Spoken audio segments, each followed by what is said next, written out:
হীরা মতে আমার ধ্যানে মগ্ন ছিলেন, আমি আল্লাহ তাআলা জিবরাইলকে প্রেরণ করে দিলাম।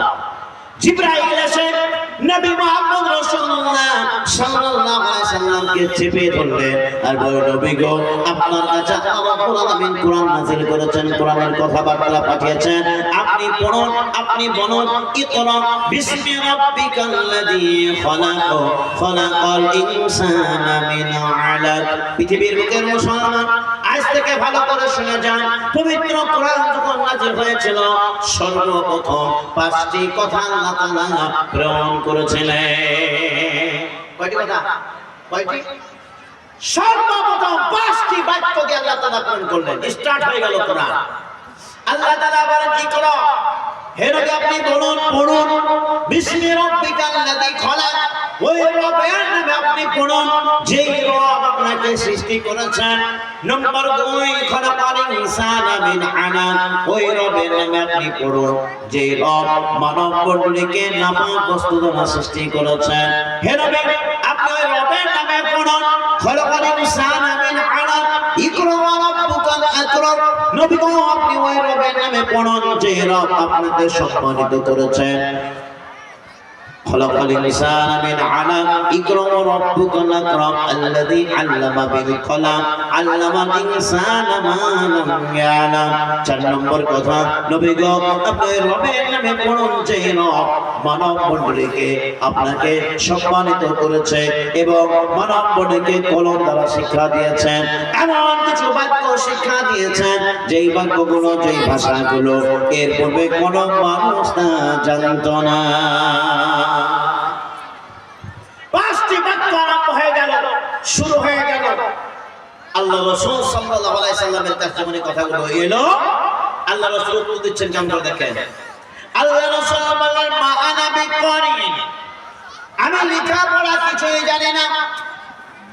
হযরত জিবরাইল আলাইহিস সালাম তিনি ছোটওয়ালা বান্দা নয়। আবার তিনি চেপে ধরলেন, বললেন, নবী গো, আপনি পড়ুন, ইকরা বিসমি রাব্বিকাল্লাযী খালাক, খালাকাল ইনসানা মিন আলাক, ইকরা ওয়া রাব্বুকাল আকরাম আল্লাযী আল্লামা বিল কলম আল্লামাল ইনসানা মা লাম ইয়ালাম। 5টি বাক্য আবার আলোচনা হলো। নবী আবার উত্তর দিলেন, মা আনা বিকারিন, আমি লেখাপড়া জানি না।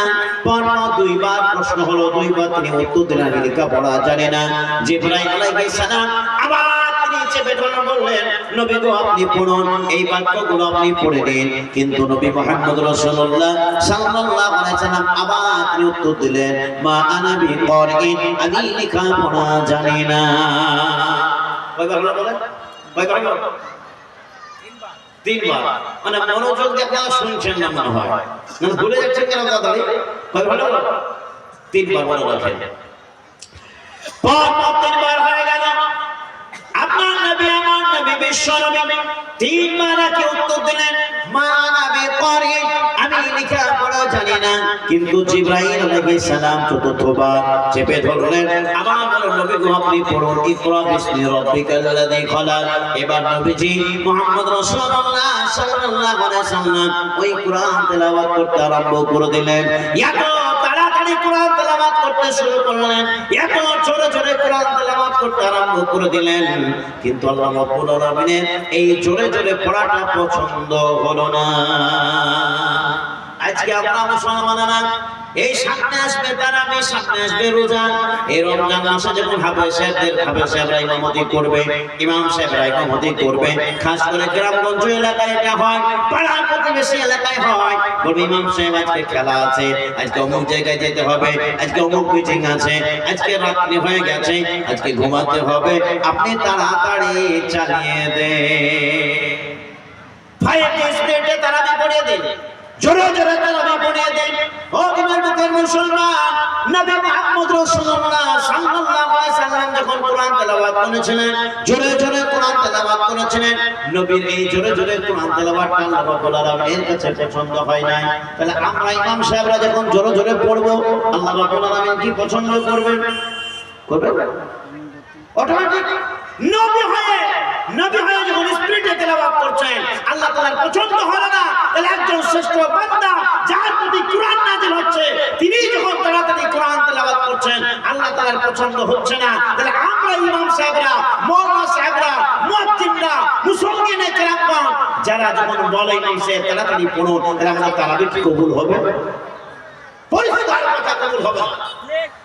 এই জন্য আল্লাহ তাআলা বলছেন যে তারাবি যখন তোমরা পড়বে ধীরে ধীরে আস্তে আস্তে পড়ো, যার অর্থ হচ্ছে আরাম করে পড়ো। আর আমরা আরামের জায়গায় ব্যারাম করে পড়ি। আল্লাহ রাব্বুল আলামিন নবীকে ধমক দিলেন জোরে জোরে কোরআন তেলাওয়াত করার কারণে। আল্লাহ রাব্বুল আলামিন বললেন লা তুহাররিক বিহি লিসানাকা লিতা'জালা বিহি।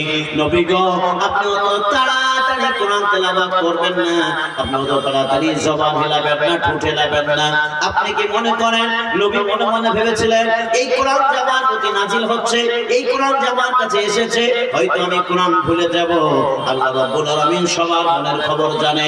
আল্লাহ রাব্বুল আলামিন বলেন নবী গো, আপনি কি মনে করেন আপনি কোরআন ভুলে যাবেন? না না না, অত সহজ না। আমি আল্লাহ রাব্বুল আলামিন এই কোরআন নাযিল করেছি আপনার কাছে। ইন্না জামাআহু ওয়া কুরআনা। ওগো নবী, আপনি ভয় করবেন না, চিন্তা করবেন না। এই কোরআন আমি আল্লাহ রাব্বুল আলামিন নাযিল করেছি আপনার কাছে, আপনার প্রতি নাযিল করেছি। আর হেফাজতকারী আমি। এই কোরআনটা আপনার অন্তরে গেঁথে দেওয়ার মালিক হলাম আমি।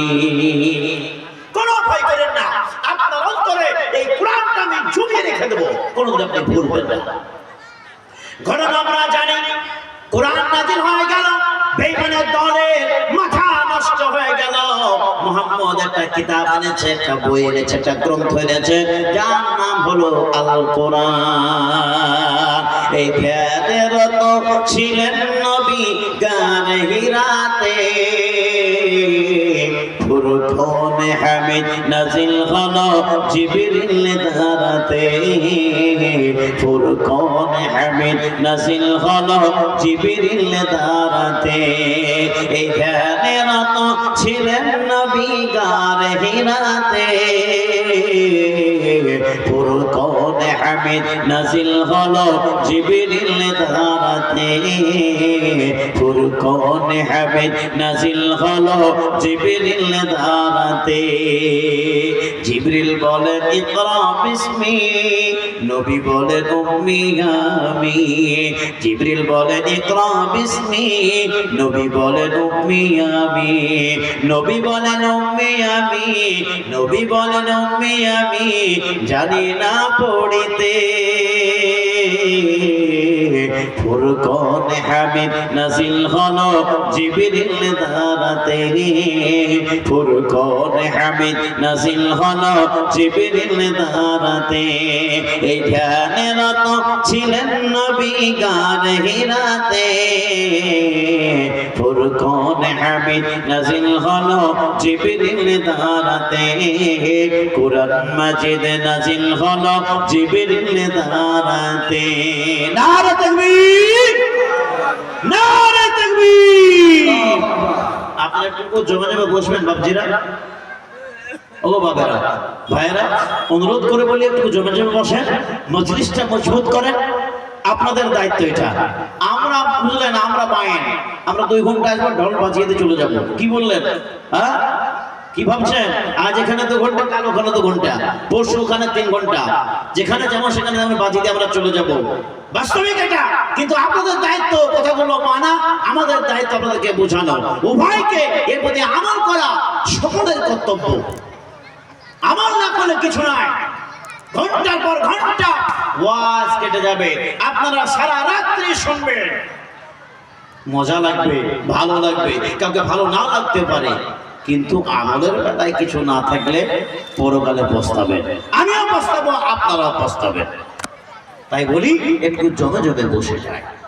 আমি দূর থেকে নজর হতে পারছি না, ওই বাবজিরা আছেন, একটুকু আসি না, আপনাদেরকে বলছি একটু আসি।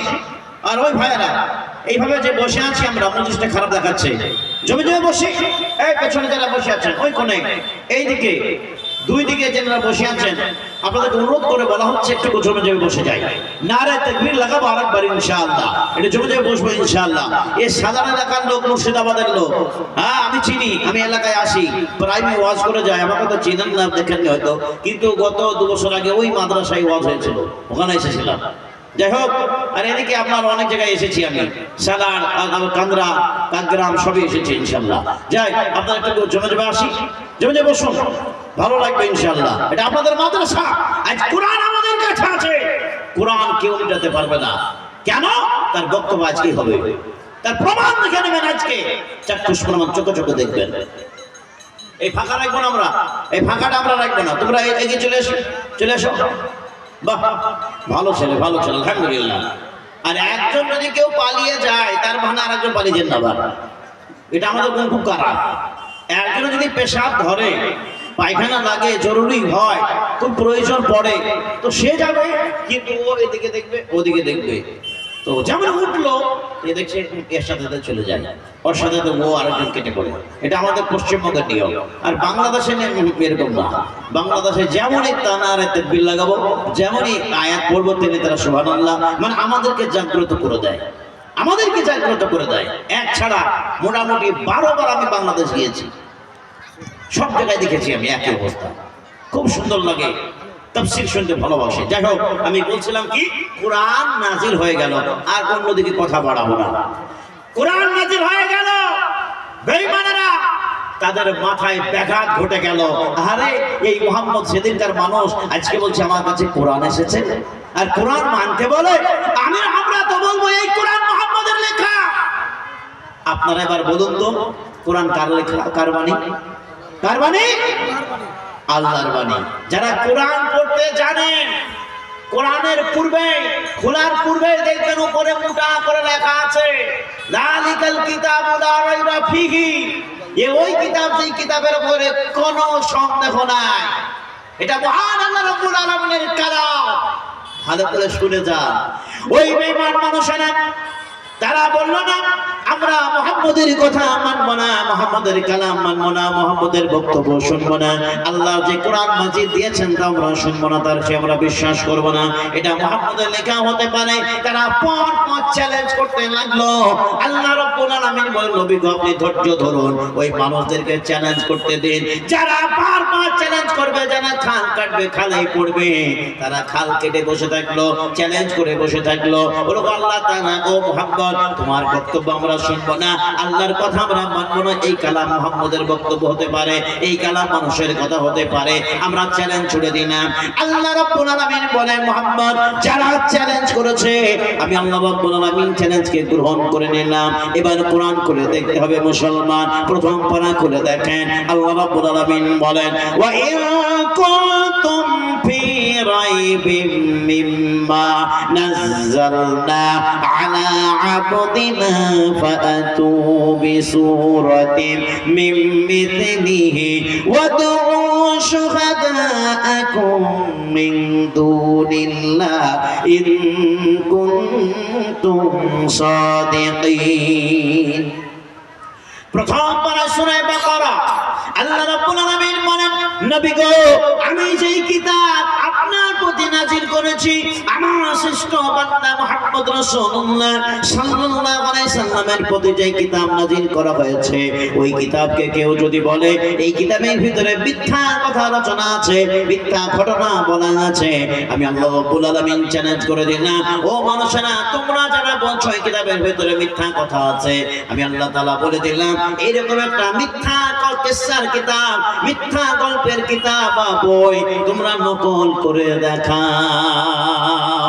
তুমি যদি নিজে না পারো, তোমরা যারা সঙ্গ বঙ্গ আছে, সাথী বর্গ আছে, তাদেরকে সঙ্গ করে নাও, তারা তোমাকে সাহায্য করবে যদি তুমি সত্যবাদী হও।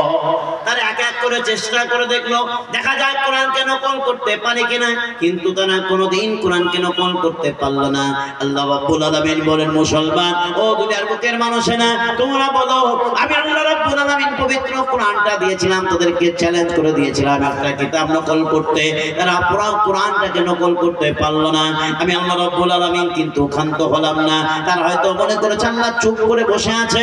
না না না, ও দুনিয়ার বুকের মানুষেরা, তোমরা যতবার কতবার চ্যালেঞ্জ করবে? এই আল্লাহ রাব্বুল আলামিন কতবার তোমাদের চ্যালেঞ্জ গ্রহণ করতে রাজি আছে। আল্লাহ রাব্বুল আলামিন বলেন, বান্দারে একটা পবিত্র কোরআন তোমাদেরকে দিয়েছিলাম, তোমরা পারো নাই, কিন্তু আমি আল্লাহ রাব্বুল আলামিন আবার বলে দিলাম, এই 114টা সূরা কোরআনের ভিতরে দিয়েছি। 114টা সূরাকে তোমাদেরকে নকল করতে হবে না। 114 সূরাকে তোমাদেরকে নকল করে পুরো কিতাবটাকে আমার সামনে পেশ করতে হবে না, বরং তোমাদেরকে আমি 114 থেকে 104টা আমি বাদ দিয়ে দিলাম। থাকে কয়টা? 104টা ক্যান্সেল করে দেওয়া হলো, মাত্র থাকলো 10টা। আল্লাহ রাব্বুল আলামিন বলেন, তোমাদেরকে আমি 10টা সূরা দিলাম। এসো বান্দা, যারা তোমরা চ্যালেঞ্জ করছো, যারা তোমরা বলছো কোরআনের ভিতরে মিথ্যা আছে, তোমাদেরকে 104টা সূরা ক্যান্সেল করে দিয়ে মাত্র 10টা সূরা দিয়ে বললাম, এই 10টা সূরাকে নকল করে দেখাও। আল্লাহ রাব্বুল আলামিন বলেন, আম ইয়াকুলুনা ইফতারাহু কুল ফাআতু বিআশরিন সুওয়ারিন মিন মিথলিহি ওয়াদউ মুফতারায়াত ওয়াদউ মান ইসতাতা'তুম মিন দুনিল্লাহ ইন কুনতুম সাদিকিন। তাদেরকে মাত্র 10টা সূরা দিলাম। তারা বলল, আল্লাহ তাআলা আমরা এই 10টা সূরাকে নকল করে দেখাতে পারবো না। তারা 10টা সূরাকে নকল করতে গিয়ে হিমশিম খেয়ে গেল। আল্লাহ রাব্বুল আলামিন বললেন, 10টা তোমরা পারলে না, তোমরা কি সত্যবাদী নও? তোমরা অবশ্যই তোমরা মিথ্যাবাদী। যদি সত্যবাদী হতে কোরআনকে নিয়ে ছিনিমিনি খেলতে পারতে না। 114 থেকে 104 বাদ দিয়ে দিলাম, 10টা দিলাম, কম তোমরা পারলে না। এবার এসো, আল্লাহ রাব্বুল আলামিন বলেন, 114 সূরা তোমাদেরকে করতে হবে না, 104টাও করতে হবে না, 10টাও করতে হবে না। সামান্য একটা ছোট্ট সূরা তোমাদেরকে দিচ্ছি, এই ছোট্ট সূরাটাকে নকল করে দেখাও। একটা মাত্র সূরা, যে সূরা পৃথিবীর প্রতিটি মুসলমান জানে, যে সূরাটার নাম হলো সূরাতুল কাউসার। ইন্না আতাইনাকাল কাউসার। ও পৃথিবীর ভিতর মুসলমান, কারা কারা জানেন না একবার হাত তুলে বলেন তো। কারা জানেন না এই সূরাটা? সূরা কাউসার জানেন না? ইন্না আতাইনাকাল কাউসার জানেন না? জানেন? তার হাত তুলছেন কেন? জানেন না তার হাত তুলে। ইন্না আতাইনাকাল কাউসার, একটা ছোট্ট সূরার একটা আয়াত দেওয়া হলো, প্রথম লাইন লিখে দেওয়া হলো, আর বলল পৃথিবীর বুকের পণ্ডিতগণ, যারা ধর্ম প্রচারক, যারা পণ্ডিত, যারা শায়ের, যারা কবি, তোমাদেরকে চ্যালেঞ্জ করা হলো, দেখো এই আয়াতের পরে, এই লাইনের পরে তোমরা কোনো লাইন মিলিয়ে দিতে পারবে কিনা। তারা সবাই মিলে দেখলো লেখা আছে ইন্না আতাইনাকাল কাউসার। তারা পড়লো, কিন্তু কেউ নকল করে দেখাতে পারল না। এর পরের লাইনটা কি হবে? কোন পণ্ডিতের ক্ষমতা হলো না মিলিয়ে দেওয়া, কোন কবির ক্ষমতা হলো না মিলিয়ে দেওয়ার, কোন শায়েরের ক্ষমতা হলো না মিলিয়ে দেওয়ার। এক কথাই তারা বলল, লাইসা হাদা কালামুল বাশার, এটা কোন মানুষের কালাম হতে পারে না। এটা কোন মানুষের কথা হতে পারে না। মানুষের যদি লেখা হতো, মানুষের যদি কথা হতো, আমরা এত বড় বড় পণ্ডিত ছিলাম, এত বড় বড় শায়ের ছিলাম, অবশ্যই এই লাইনের পরে কি লাইন বসতো আমরা তার প্রমাণ করিয়ে দিতাম। কেউ তারা পারলো না, বলে না এটা মানুষেরই কথা নয়। তারা এক নিশ্চে একেবারে হতভম্ব খেয়ে গেল আর বলল, এই কালাম, এই কথাটা একমাত্র তারই যে বিশ্ব জগতের পালন কর্তা, একমাত্র আল্লাহর বাণী। তাই তারা বলল যে আল্লাহ তারা এত মধুর বাণী, এত সুন্দর ছন্দ দিয়ে পাঠিয়ে দিয়েছেন, যে আল্লাহ রাব্বুল আলামিনকে আমরা স্বীকার করে নিলাম। সেই পণ্ডিতগণ তারা স্বীকার করে নিল। আজ পৃথিবীতে কোন ক্ষেত্রমূলী, কোন মুসলিম সরকার কোরআনকে নিয়ে ছিনিমিনি খেলবে? বাবা পণ্ডিতরা তারা ছিনিমিনি খেলতে গিয়ে, খাল কাটতে গিয়ে খালে পড়ে গিয়ে তারা ইমানদার হয়ে গেছে। আসল শুনে যাই কোরআনের বাণী। আল্লাহ রাব্বুল আলামিন বললেন, এই কোরআন নাজিল করেছে মুহাম্মাদের প্রতি, সামান্য মাত্র ইন্না আতাইনাকাল কাউসার চ্যালেঞ্জ করে দেওয়ার পর কেউ তারা পারল না। সুতরাং দুনিয়ার বুকের মুসলমান, তোমরা শুনে রাখো, এই ভারসাম্য কিতাবটা আমি পাহাড়ের উপর যদি অবতীর্ণ করতাম, ওই পাহাড় ভয়ে, কোরআনের ভয়ে বিগলিত হয়ে যেত, ধূলিসাৎ হয়ে যেত। পবিত্র কোরআন খুলে দেখুন 28 পারা সূরা হাশর, আল্লাহ রাব্বুল আলামিন বলেন, লাউ আনজালনা হাদাল কুরআন আলা জাবালিন লারাআইতাহু রাআইতাহু খাশিআন মুতাসাদ্দিআন মিন খাশিয়াতিল্লাহ। আল্লাহ রাব্বুল আলামিন বলেন না আনসালনা হাদাল কুরআন, ও দুনিয়ার বুকের মানুষেরা তোমরা কি শোনো না, তোমরা কি দেখো না, আমি আল্লাহ রাব্বুল আলামিন যদি এই পবিত্র কোরআনটাকে পাহাড়ের উপর অবতীর্ণ করিতাম, ওই পাহাড় কোরআনের ভয়ে বিগলিত হয়ে যেত, ধূলিসাৎ হয়ে যেত, মাটির সঙ্গে মিশে